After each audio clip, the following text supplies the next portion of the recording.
Stop. Whatever you are doing right now, stop.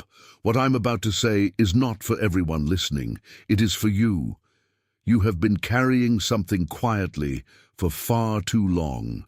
You have been showing up, holding yourself together, answering messages, keeping the routine, and still feeling as if something in your life is no longer fitting the shape of your soul. No one around you can quite name it, and maybe you have not even named it fully yourself, but you feel it every time you sit down in the silence. There's a restlessness in you that is not confusion. There is a heaviness in you that is not failure. There is a holy discomfort rising in your spirit because the place you are standing in is no longer the place that can hold what God is about to do next. Stay with me, because by the time this ends, you are going to recognize the signs that have been following you, understand the pattern underneath them, and hear the reason this message reached you tonight. You are going to see why certain doors have not opened where you are, why certain conversations have gone flat, and why your own heart has been pulling back from what once felt normal. And before this is over, there is a declaration I am going to speak over you that will mark the shift you have already begun to feel. This is not a message about fear. It is a message about recognition. By the end of this, you will know what the pressure means, what the repeated interruptions mean, what the strange sense of being out of place means, and what it means when God starts making a living thing uncomfortable inside a dead room. You will see that the unease is not random, the delay is not empty, and the silence is not rejection. There is a movement in your life that has already started, and if you keep listening, you will hear it clearly. I want you to understand this with all the calm certainty I have to give you. This did not reach you by accident. It reached you by appointment. Tonight is one of those moments when heaven does not shout. It simply arrives. It arrives in the form of a sentence, a pause, a knowing, a recognition that lands in the deepest place of you and says, yes, this is about me. That is why you are here. That is why your attention did not wander. That is why something in you leaned forward before your mind even caught up. Something has been happening to you, and you have felt it more than you have explained it. You have not been able to call it one thing because it is not only one thing. It has been moving through your days in layers, almost quietly, almost invisibly until now. But once you hear it named, you will remember that you have known it all along. You wake at the same hour again and again, sometimes with no dream, sometimes with a dream that slips away before you can hold it. The waking is not ordinary anymore. It carries a weight. It carries a kind of alertness that does not belong to your schedule, but to your spirit. You lie there in the dark and feel as if something is asking you to pay attention, not because something is wrong, but because something is changing. You have also noticed the emotional waves that come without permission. One day you are fine, and then suddenly your heart feels tender, your eyes feel close to tears, and you do not even know what the tears are attached to. You may be standing in a kitchen, driving home, folding clothes, or sitting in a room with people you love, and then a strange ache moves through you like a tide. It is not weakness. It is not instability. It is your inner life refusing to stay numb in a season when numbness would be easier. And there are conversations that used to matter, but now they feel thin in your hands.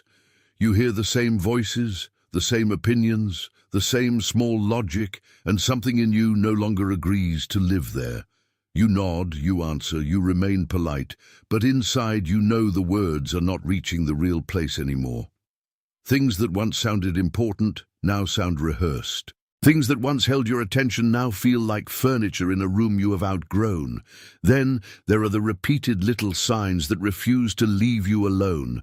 A phrase heard more than once, a name that keeps appearing, a number that seems to follow you with quiet insistence. A verse, a lyric, a sentence, a glance, a reminder that seems to appear at the exact moment you needed it most. You begin to notice that life is speaking in patterns you did not arrange. And because you are not careless with your spirit, you keep noticing, you keep turning back, you keep feeling the nudge. What you must hear is this: These are not random disturbances. These are confirmations. Your spirit is not being bothered for no reason. Your life is not being interrupted for no purpose. When the same hour keeps waking you, when your emotions rise without an obvious cause, when ordinary conversations begin to lose their old weight, when repeated signs keep circling you, it is often because God is making you aware of a transition before the rest of your life has caught up to it. Sometimes the soul feels the move before the mind receives the explanation. Sometimes the heart begins to loosen its hold on a place before the feet have taken the first step away from it. That is why what you are feeling can be so hard to describe. It is not panic, it is not random longing. It is the first quiet evidence that your spirit is no longer at home where it used to survive. Take a breath with me. Let that settle into the part of you that has been carrying it alone. Do not rush past what you feel just because you cannot fully explain it yet. If even one of those things just landed in you, if your shoulders dropped at any point in the last few minutes, type the number 888 in the comments. That is the frequency of overflow, and your fingers typing those numbers are your spirit saying yes. It is the smallest agreement, but it is real. Type 888, then come right back to me. But there is something beneath these signs. There is a pattern beneath the pattern, and if you do not see it, you may keep interpreting the surface while missing the source. Beneath those signs is one single pattern. You have been trying to remain faithful in a place that has already stopped matching the size of what is being formed in you. That is the pattern. You keep adjusting, explaining, enduring, and compressing yourself so that the old room does not have to feel too small. You keep making peace with a size that no longer fits because you have learned how to survive by shrinking your own knowing. And that shrinking over time becomes a quiet habit of the soul. This pattern has probably touched many parts of your life. It shows up when you over-explain what should have been obvious. It shows up when you feel you must prove your value before anyone will make room for your voice. It shows up when you stay longer than you should, because leaving feels like betrayal, even when staying is slowly draining the life out of you. It shows up when you are gifted with perception, but tempted to silence it because the room around you does not know how to receive what you see. You may have learned this pattern early. Maybe you became the one who adapted first, spoke softly first, yielded first, swallowed your own reaction first.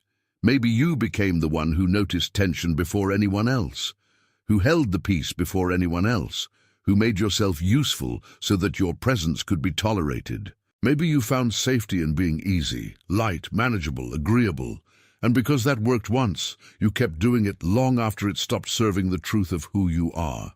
That is why this feels so old, not because the current situation is ancient, but because it is touching an old reflex in you.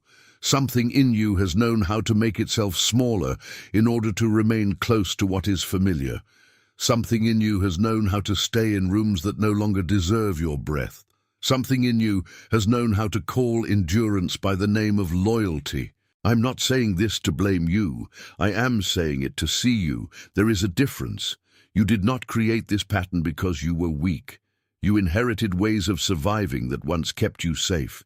You learned how to read the room, how to soften your own edges, how to wait for permission, how to keep faith, while your insides were slowly asking for release. None of that was foolish. It was human. It was intelligent in a world that taught you to be careful. But what kept you safe for a season can become what keeps you stuck in another. And if you do not recognize that, you can spend years calling bondage by a gentle name. The cost of staying inside this pattern is not always dramatic at first. Sometimes it is quiet. You begin to feel slightly less alive than you used to. You laugh, but not fully. You work, but not fully. You pray, but you are not sure how much of you is still in the room. You keep showing up, but part of you has already begun to step back from places that cannot meet you. You start to feel tired in places sleep does not reach, and you wonder why your life feels like constant effort around a center that never quite settles. And the deeper cost is this: the longer you stay compressed, the harder it becomes to remember your original shape. You start to negotiate with your own calling. You start to treat clarity like excess. You start to think peace means staying quiet, even when peace is actually calling you forward. That is how a pattern becomes a cage without bars. It looks like responsibility. It sounds like patience, but inside, it keeps asking you to live beneath the measure of what God has placed in you. That is why you feel resistance now. Not because you are failing, but because the old pattern no longer fits. And there is a layer beneath this one that goes even deeper than habit, deeper than adaptation, deeper than the way you learn to move in the world. Imagine a tree that was meant to grow in open soil, but was planted beside a wall. At first, the tree still reaches upward. It still grows. It still carries leaves and fruit and the visible signs of life. But the wall changes the way the roots spread. The trunk bends, the branches turn, the shape becomes adapted to limitation. It is still a tree, but it has learned the wrong geography. It has learned to survive in a space that quietly restricted its full becoming. And maybe that is what has happened to you, not in a literal sense, but in the hidden language of your life. You were formed in a place that did not know how to make room for your full growth. So you adapted. You became a tree that could live near the wall. You bent in the direction of what was available.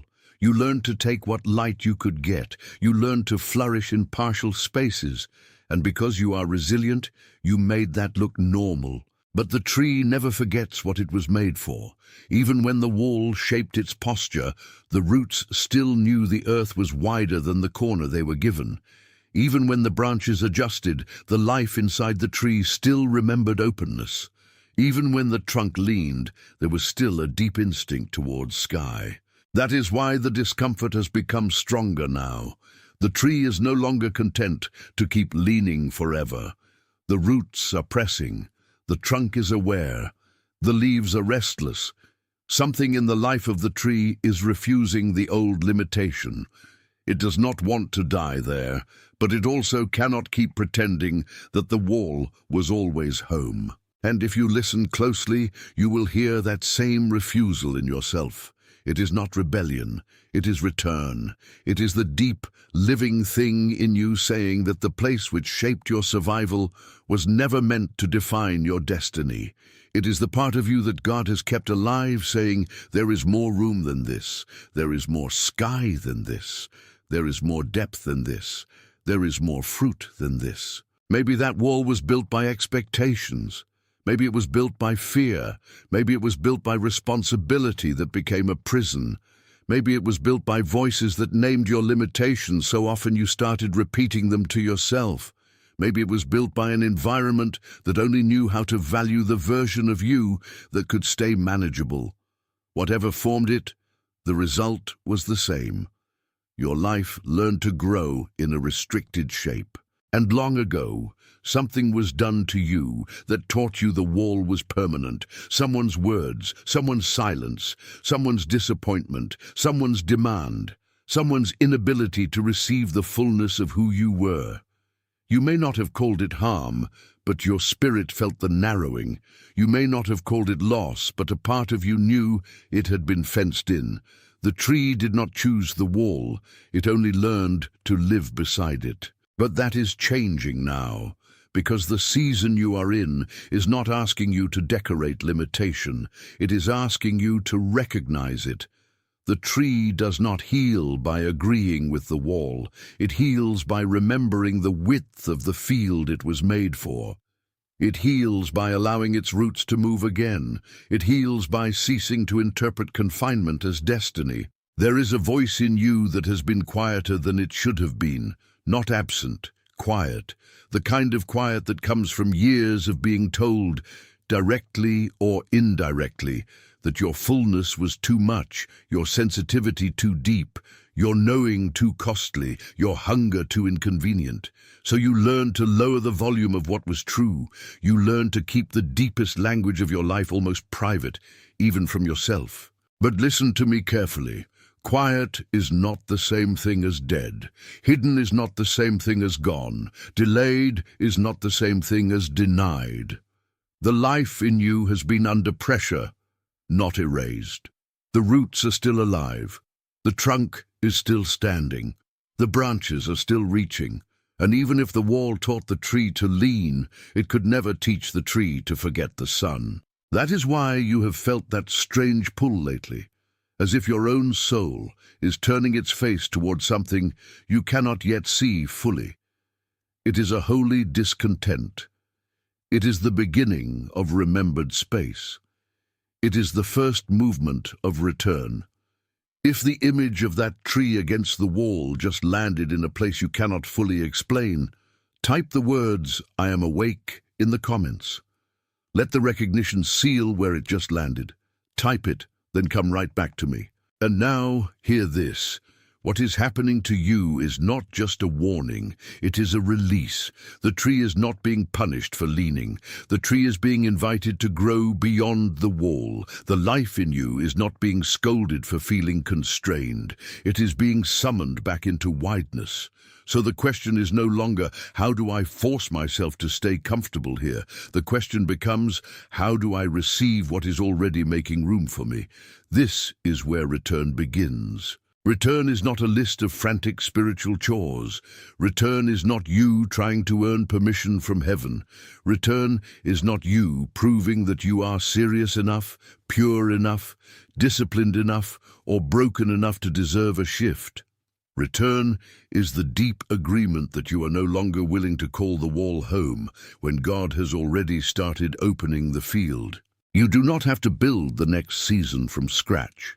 You do not have to manufacture a miracle with your own exhaustion.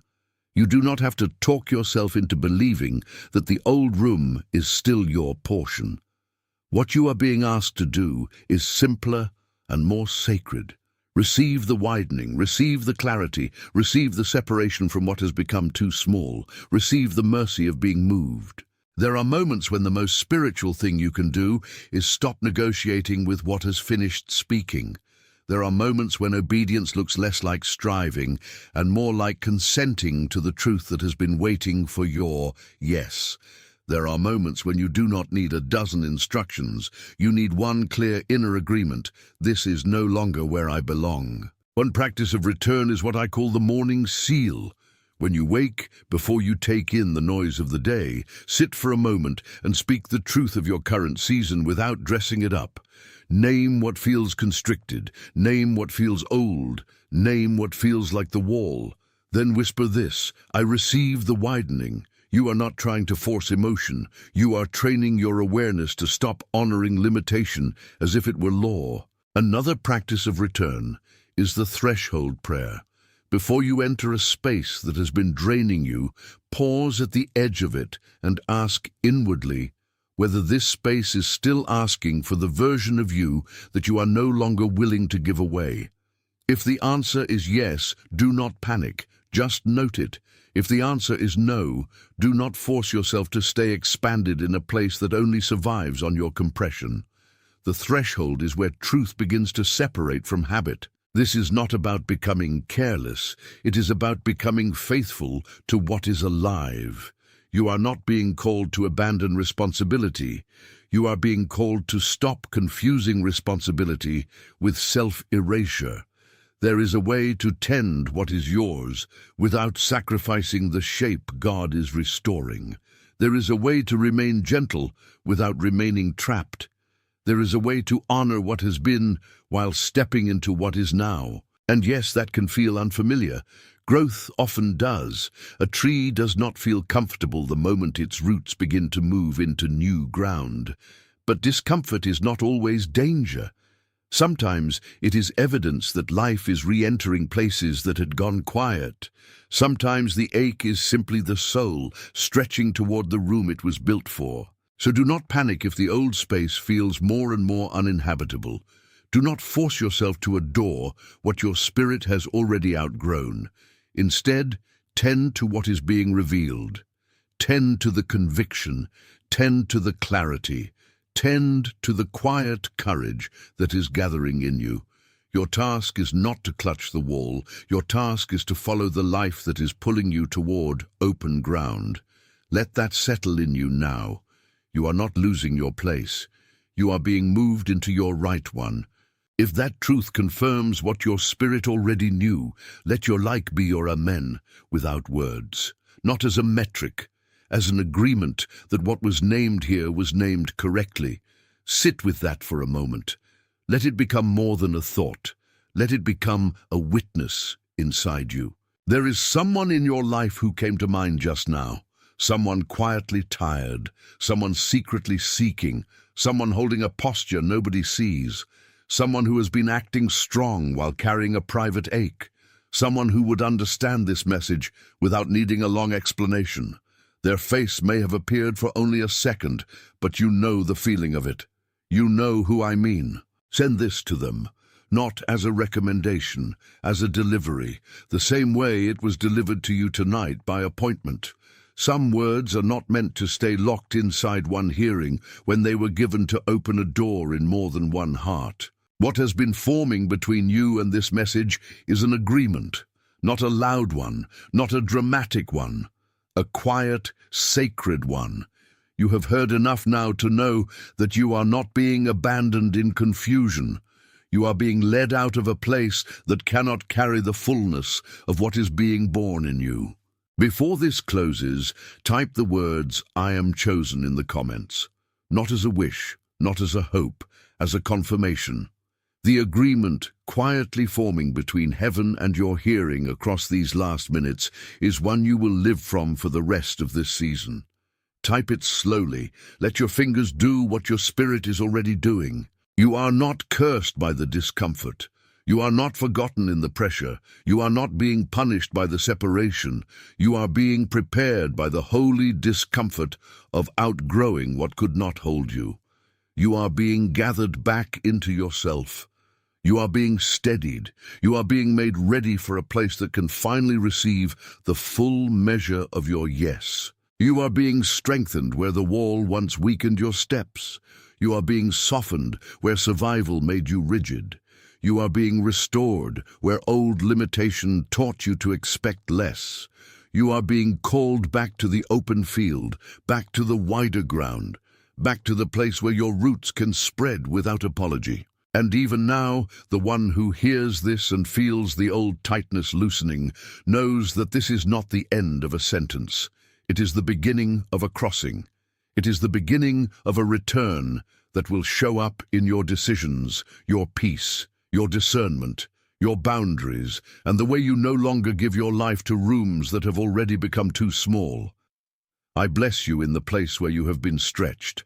I bless you in the place where you have been quiet. I bless you in the place where you have been holding on. I bless you in the place where you have been learning to hear God beneath the noise. I bless you with courage that does not panic when the old wall loses its authority. I bless you with peace that does not depend on staying small. I bless you with eyes that recognize the field when it appears. I bless you with a spirit that refuses to call confinement by the name of home. Right now, all across the world, hearts are being stirred in quiet rooms, in early mornings, in late nights, in places where people thought they were only tired, but they were actually being moved. Right now, somewhere you cannot see, someone is realizing that the place they have outgrown is no longer their burden to carry. Right now, the same mercy is gathering the weary, the cautious, the faithful, and the unseen into a wider yes. It is sealed. I bless you in the place where you have been stretched. I bless you in the place where you have been quiet. I bless you in the place where you have been holding on. I bless you in the place where you have been learning to hear God beneath the noise. I bless you with courage that does not panic when the old wall loses its authority. I bless you with peace that does not depend on staying small. I bless you with eyes that recognize the field when it appears. I bless you with a spirit that refuses to call confinement by the name of home. Right now, all across the world, hearts are being stirred in quiet rooms, in early mornings, in late nights, in places where people thought they were only tired, but they were actually being moved. Right now, somewhere you cannot see, someone is realizing that the place they have outgrown is no longer their burden to carry. Right now, the same mercy is gathering the weary, the cautious, the faithful, and the unseen into a wider yes. It is sealed. And now, because the seal has been spoken, I want you to remain with the afterglow of what has been recognized. Do not rush to explain it away. Do not hurry to make it smaller so that it fits the older language of your life. There are moments when the soul hears a word and knows, before any circumstance changes, that the inner map has already been redrawn. This is one of those moments for you. What has shifted in you tonight does not need applause to be real, and it does not need proof to keep growing. It only needs your honesty, your stillness, and your willingness to stop calling the old wall home. There are things in your life that began to loosen the instant you stopped defending them. There are burdens that were never meant to become identities, but they settled onto you because you were strong enough to carry more than your share. You called it endurance. You called it responsibility. You called it maturity, and some of that it was. But some of it was also a holy overextension, a way of staying loyal to an arrangement that God had already outgrown on your behalf. You are learning now that love does not always mean remaining where you are diminished. Sometimes love means honoring the moment when your spirit says the ground has changed. So let this be gentle with you. You do not need to force a grand emotion in order to honor what is true. You do not need to dramatize the shift for it to matter. A quiet yes can be stronger than a noisy promise. A steady breath can be more sacred than a speech. The one who sees you is not asking for performance. The one who sees you is asking for trust. Trust that the stirring you felt was not accidental. Trust that the repeated signs were not ornament. Trust that the discomfort was not there to punish you, but to prepare you. Some of you have been asking why it feels harder to ignore what you know than it feels to speak it. That is because the inside of you has become more honest than the habits around you. Once truth takes root, it begins to press upward. Once peace begins to arrive, compromise starts to feel heavier. Once the field opens in your heart, the wall becomes impossible to romanticize. This is not because you are becoming difficult, it is because you are becoming aligned, and alignment has a voice of its own. It speaks in a quieter tone than fear, but it carries further. It says, "This is no longer mine."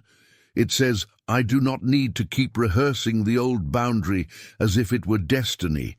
It says, "I can be grateful for what carried me without remaining captive to it." It says, "I am permitted to grow without asking the wall for permission." That is the dignity returning to you now. That is the shape of your spirit, remembering itself. If you feel tears near the surface, do not turn away from them. They are not only grief, they are release. They are the sound of a heart that has been bracing for too long, finally sensing that it does not have to brace forever. Sometimes the tears that come at the edge of a revelation are not about what is being lost. They are about what is finally being allowed. They are the body's honest witness that something long denied is being welcomed